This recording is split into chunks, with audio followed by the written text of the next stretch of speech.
La provincia di Venezia è al primo posto in Veneto per denunce di reati in rapporto alla popolazione e al 18° a livello nazionale. Emerge dalla classifica pubblicata dal Sole 24 Ore sull'indice di criminalità nelle varie città italiane. 800 reati informatici al giorno nei primi 6 mesi del 2021 in generale, e dopo la brusca flessione durante il lockdown anche ladri e rapinatori sono tornati in azione. Preoccupa l'aumento di risse e violenze urbane.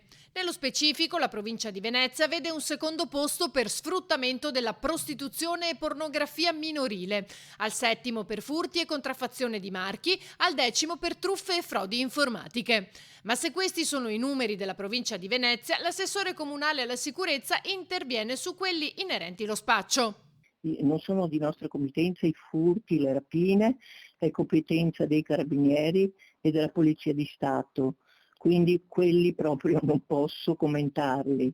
Invece per quanto riguarda lo spaccio, che è la nostra competenza, posso dirle che ci sono stati 79 arresti per droga quest'anno fino a 2 o 3 giorni fa. Nel frattempo il comune continua a tenere monitorata la situazione di degrado in campo Santa Margherita, con 450 euro di multa e un provvedimento di allontanamento per 48 ore a 3 universitari di 23, 20 e 19 anni che vivono in centro storico, sorpresi a urinare nelle calli.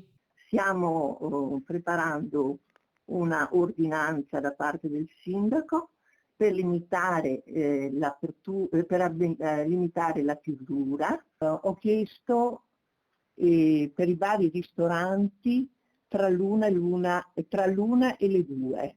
Invece per quanto riguarda gli alimentari e le altre attività come pizza al taglio e così via, le altre attività artigianali si chiamano, limitarle alle ore 23.